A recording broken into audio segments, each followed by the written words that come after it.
Hello. So, first off, this was all recorded right before the Tough Break update. I haven't really had much time to play, and I'll be away now for at least 3 weeks, so might as well get all this pyro stuff out of the way. I usually run the greaser, flare gun and the hammer, for your information, and I did play one round after the update, which I will put in later in this video. And as usual, when something gets nerfed, people are mad. Well, the pyro is probably my third favorite class, and I like to think that I'm okay at it. Sure, I'm no pyro main, but so far I like these nerfs. Well, at least parts of them. Maybe I'll change my mind if I play more, but yeah, they don't seem that severe. And the thing I mainly see that got nerfed are the flare guns when using the greaser. With flare guns you only have one shot, and being able to switch back and forth to it is a huge advantage. And this is usually how I play. If you're using a shotgun, it's not that big of a deal. When you switch to the shotgun, you'll probably want to use it for a bit, and you won't be switching back and forth so much. But I also always thought that the degreaser fast weapon switch was kind of a ridiculous way to balance a class. Say if you're a soldier and you say pyro running around with the flare gun, that doesn't mean anything if he also has the degreaser, because you can quickly press 2 buttons and suddenly you're reflecting a projectile that you weren't even prepared for. And you can still do that. They didn't actually nerf that part. Flare punching, where you set someone on fire and quickly shoot off a flare, seems to be the thing that you can't do anymore against other pyros, which is sad. I do that quite a bit in these clips, I think, and I feel like if you can flare punch a flog pyro running at you with his crits on, I think you should probably be rewarded for doing that. But right now, the flog would win every time, of course.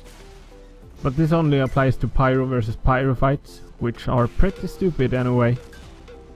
You can live without that, but it's of course not that great that W plus M1 is now more encouraged than airblasting it. Hopefully they would scale that back. Also, a simple fix to the switch problem would be maybe they could add a quick switch speed on the flare guns themselves to make up for it. So yeah, I don't think it's that big of a deal. It's a nerf for sure, but well, I still think that the greaser is stronger than anything else, so that didn't really change that much. The increased ammo consumption for air blasting is also nothing. That's just good. Can't remember the last time I ran out of ammo with the greaser. So the air blast seems to be pretty similar, except now you can air strafe after a while, if I understand correctly. So consecutive air blasting is harder. That's a good thing, but to me that wasn't really the big problem. I'm not sure about this, but the air blast still stops all momentum of an enemy and just pops them right up in the air like before, except now you have some more air control, I guess. That's what I don't like. It should take into account the momentum of a rocket jumping soldier, for example. Like in this clip, this soldier tries to rocket jump off of the wall, but the air blast just says nope. And yeah, I think that still works. Very easy, very effective. Not cool. Not cool. Also, in my opinion, you should be able to airstrafe as soon as you leave the ground.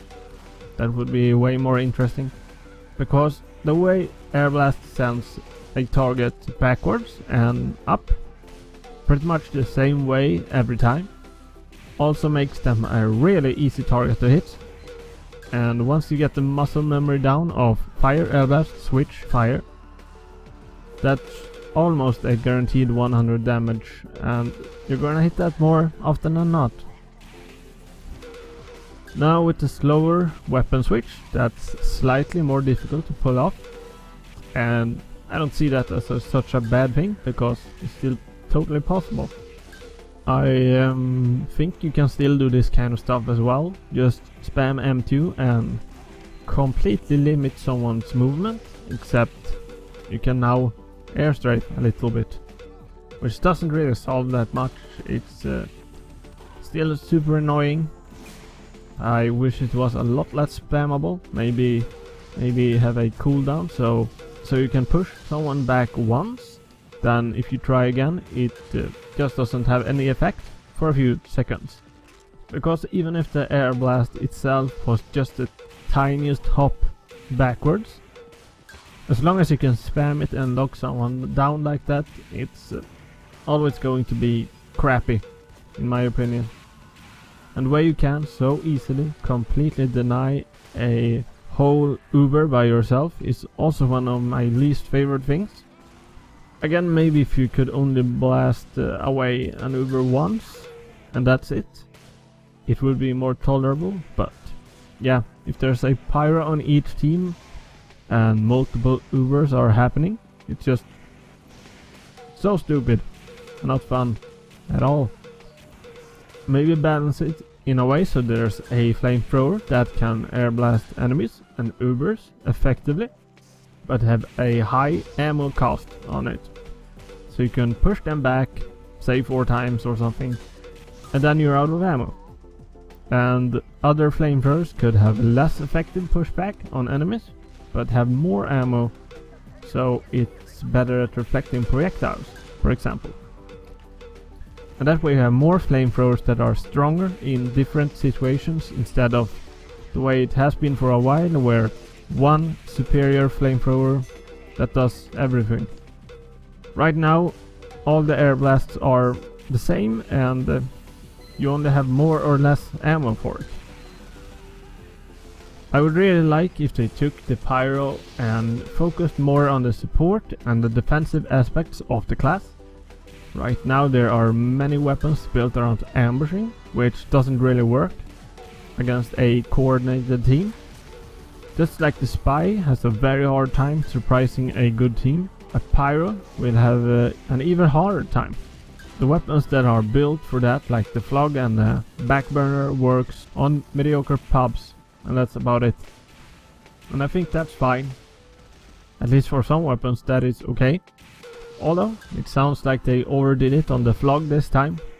Maybe bring that back a bit. In 1 versus 1 situations the pyro does pretty well. You're at a disadvantage many times, and it's very difficult to win those fights. The skill floor is pretty high there, and your primary weapon will almost be useless, except for the air blasts.